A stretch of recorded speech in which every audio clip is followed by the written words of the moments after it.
Pada tanggal 29 Maret itulah pertemuan saya pertama kali dengan Yesus. Saya ambil, terus saya lacak, saya baca segala bentuk cara. Saya nggak menemukan apa-apa. Di belakang saya ini ada yang pegang pundak saya. Assalamualaikum Mahrus. Suara itu sangat menggema, dan saya yakin suara itu tidak pernah saya rasakan selama saya mengenal dunia jin. Ketika tangan itu menyentuh pundak saya, ada sebuah power yang masuk. Setelah Tuhan memberikan satu hal kepada saya toleh ke belakang. Dia menyodorkan tangannya. Ini yang kamu cari. Sebelum saya masuk ke alam gaib, itu yang namanya golean kencono itu sudah diseket. Gambarnya seperti demikian. Tapi di tangan orang itu saya tidak melihat gambar seperti golean kencono, persis seperti roti. Ya, saya mulai berpikir, bukan itu yang saya cari. Dia tetap ngomong, ambil ini. Dia tetap ngotot. Saya hanya melihat tangan waktu itu, tangan dan suara. Tangannya ini penuh dengan sinar yang saya tidak bisa logiskan. Saya tidak bisa menerima itu, karena saya nggak bisa menerima waktu habis. Orang Rogo Sukmo ini ada sebuah waktu. Kalau waktunya habis, dia tidak kembali ke tubuh jasadnya, ini tubuhnya akan hancur. Jadi saya kembali lagi, omong punya omong.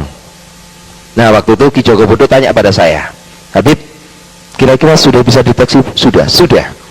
Saya cerita kepada Ki Jogobodo apa yang terjadi. Ketika saya sampaikan kepada Ki Jogobodo menyampaikan kepada saya, Habib, apa yang Habib lihat itu tadi, itu adalah lambang swarga. Ya, ini saya terjemahkan karena beliau kalau ngomong sama saya bahasa Jawa. Habib, sing jenengan tinggal ini kumo sakjane wujude swarga. Saya mulai berpikir, orang yang tidak percaya kepada surga dan neraka, dia bisa membuat pernyataan bahwa itu adalah wujud, widatul wujud dari Nurjana itu sendiri. Terus saya bilang, tolong deteksi tangan siapa yang menyentuh saya. Bukan apa-apa, sekedar bahasa orang yang lagi putus asa. Saya mau balik lagi ke jasad saya. Akhirnya dalam hati saya waktu itu mulai baca, Subhanallah, Maha Suci Engkau ya Allah. Aneh, tak pocono surat jin mendatangkan kekuatan itu gak teko-teko, tapi ketika saya baca Subhanallah, Maha Suci Engkau ya Allah, dia datang. Ini mulai jadi perhitungan saya. Di pojokno surat jin gak teko, di pojokno Maha Suci datang. Ketika datang saya dalam kondisi tertundung. Saya merasakan datang tuh biasanya memang orang-orang ahli gaib itu merasakan ada kekuatan angin besar, itu dia rasakan, itu datang. Nah, ketika datang, dia langsung katakan satu hal kepada saya. Tanpa todeng aleng-aleng, dia langsung sampaikan satu kata kepada saya. Ya ayyuhalladzina amanu tubilau tabatana suha. Hai Makrus, bertobatlah kamu. Sesungguh-sungguhnya engkau bertobat kepada aku. Saya tanya, siapa kamu? Saya dalam keadaan kontak batin. Dia nggak mau memberitahu saya. Dia sodorkan tangannya persis seperti pertemuan pertama di belakang saya. Dia sodorkan tangannya, ambil ini. Saya mulai bingung, kenapa saya suruh mengambil ini? Saya tetap ngotot, siapa kamu? Saya hanya menyampaikan kalau saya mau ambil jimat itu, kalau engkau menyebutkan siapa nama kamu. Tetap tidak mau menyebutkan namanya. Akhirnya saya terpaksa harus mengambil benda dari tangan orang itu. Yang di atas tangan itu adalah roti. Ketika saya ambil, apa yang terjadi? Roti itu hilang dari tangan saya, masuk dalam seluruh organ tubuh saya. Ada hal yang sangat aneh. Saya merasa 43 tahun saya pikul beban berat. Ketika saya ambil roti dari tangan itu, beban berat ini hilang. 43 tahun saya pikul beban itu, hari itu juga lepas begitu saja. Saya mulai merasakan begitu indahnya. Kalau saya boleh pinjam bahasanya orang Jawa, setelah saya ambil jimat itu, ada kekuatan yang luar biasa. Pikulan ini hilang, beban ini hilang. Saya merasakan ada sebuah kedamaian yang tidak pernah saya miliki selama hidup.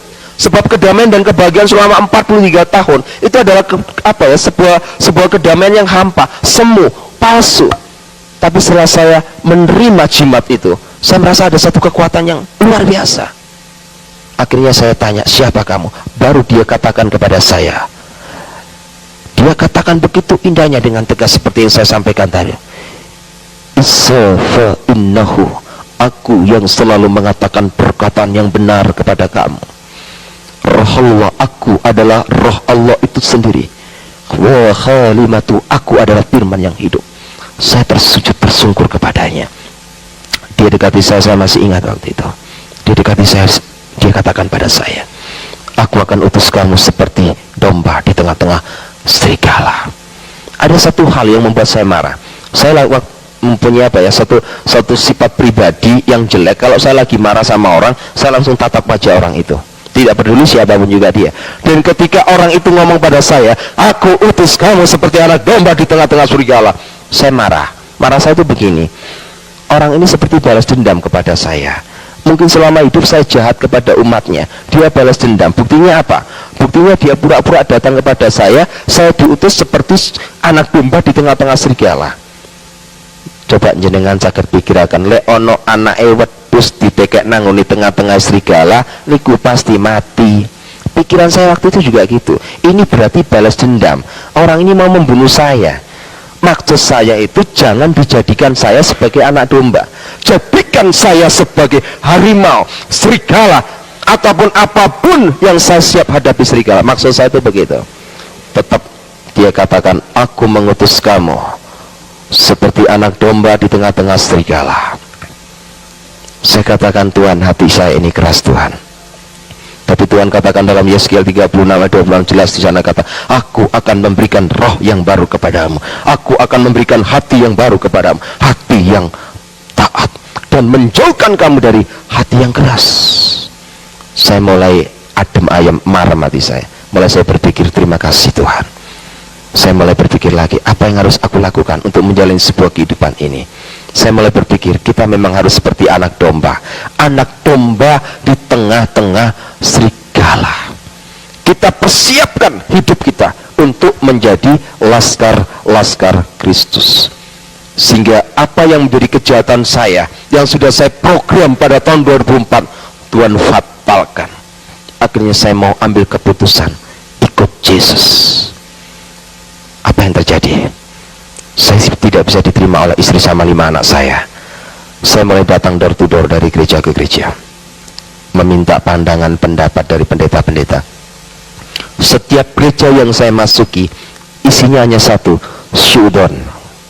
Tidak ada satupun gereja yang nggak suudon kepada saya. Nggak ada yang gerejaku suudon sama saya. Semuanya itu suudon. Satu pencurigaan yang berkelebihan. Nggak mungkin ada orang FPI bertobat. Ini pura-pura mau menghancurkan orang Kristen dengan cara begini.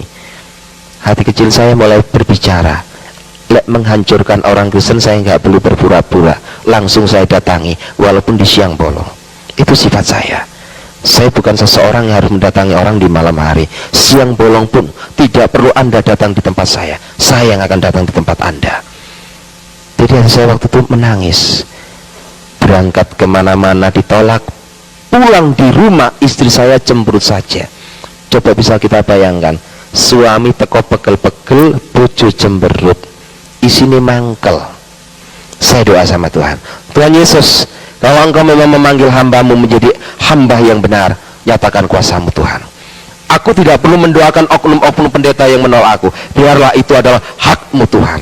Tapi aku berdoa untuk istri sama 5 anakku, nyatakan kalau engkau memang memanggil aku, nyatakan kuasamu, engkau akan memanggil istri sama 5 anakku. Tuhan buktikan. Walaupun saya terus datang pada istri sama, akhirnya istri dan anak-anak saya bisa terima Yesus. Walaupun melalui proses yang begitu panjang, akhirnya saya tawari dibaptis. Baptis saya, istri sama 2 anak saya berangkat dibaptis. Ketika saya pulang dari baptisan, apa yang terjadi? Pikiran istri saya, orang habis dibaptis itu ada damai, ada berkat, ada begini. Namanya orang masih awam. Apa yang terjadi? Rumah sudah hancur, dihancurkan oleh orang-orang lebih. 3 anak saya masih kecil-kecil sampai dempis di lemari. BRT sama RT tidak bisa berbuat apa-apa karena pasukan FPI hampir 2 truk turun lapangan.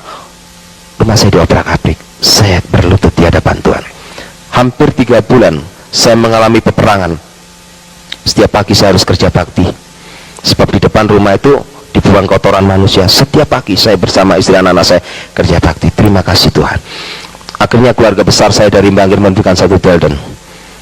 Hari ini engkau keluar dari rumah itu tanpa membawa apa, atau kamu kembali kepada habitatmu. Kalau tidak, out, keluar. Tepat jam 11 malam, tidak ada negosiasi lagi. Saya bersama istri sama 5 anak saya keluar dari rumah Tanah Merah dengan sebuah tangisan. Tuhan, inikah jawabanmu? Saya nangis. Akhirnya saya dihadang oleh beberapa hamba Tuhan. Malam itu juga saya langsung ditaruh di sebuah rumah. banyak hamba-hamba Tuhan menawarkan saya, Bapak berangkat dulu saja supaya lebih aman Pak, ada yang sembunyi dulu Pak, lebih aman Pak. Saya berdoa pada Tuhan, Tuhan kemana engkau taruh aku Tuhan? Apa kata Tuhan? Kamu jangan kemana-mana Markus, tetap di Surabaya, sebab akulah Tuhanmu. Akulah Tuhanmu, tidak sehelai rambut pun akan jatuh dari tubuhmu tidak aku kehendaki. Saya buktikan itu. Setelah saya pindah dari Tanah Merah ke Sitoyoso, saya jalani hidup bersama istri saya. Walaupun terus intimidasi, teror terus terjadi, tapi apa yang saya lakukan? Saya mulai berkembang, merapatkan barisan dengan salah satu organisasi, ya, bukan organisasi gereja ini, sebuah paguyuban. Saya buka satu pemuritan Islam Mulki di sana, jaring jiwa. Mulai dari Rungkut Mapan Tengah, saya buka di Wiyung, saya buka lagi di Margomulyo. Ya, yang terakhir ini saya buka di Margomulyo, sungguh luar biasa. Karena dari 57 karyawan yang ada di situ, tidak ada satupun orang Jawa, semua orang Madura. 3 orang bertobat, yang lainnya masih mau mendengar. Ini sudah rasa cukup. Saya lebarkan sayap sampai ke Jombang, dan tugas saya sekarang melayani dia. Walaupun sekarang saya menghadapi intimidasi, tekanan apapun, lantas bagaimana peran kita melihat kenyataan yang terjadi saat ini? Jangan takut. Awal pertama perjanjian baru dibuka dengan kata-kata jangan takut.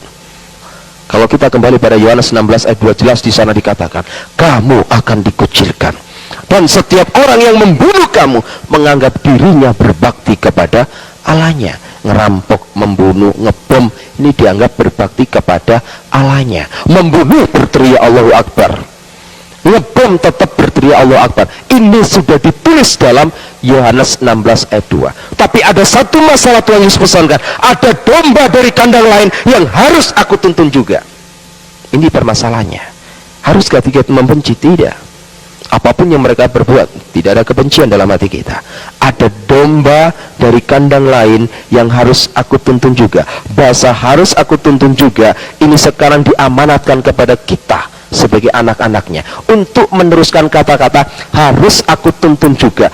Domba dari kandang lain berarti di luar orang-orang Kristen. Itu bisa Buddha, itu bisa Hindu, bisa Konghucu, bisa juga orang-orang Islam sendiri. Ini adalah tugas kita, mengemban tugas amanat agung Tuhan Yesus Kristus.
Pertama saya ucapkan turut sepenanggungan kepada Ibu Ayu Siti Hatim, istri daripada almarhum Bapak Evangelis Muhammad Ali Mahfuz Atamimi, yang kami kasihi, dan bagi saya mereka seperti saudara, karena Pak Ali berulang-ulang meminta saya, Pak, saya meminta Bapak sebagai orang tua rohani saya.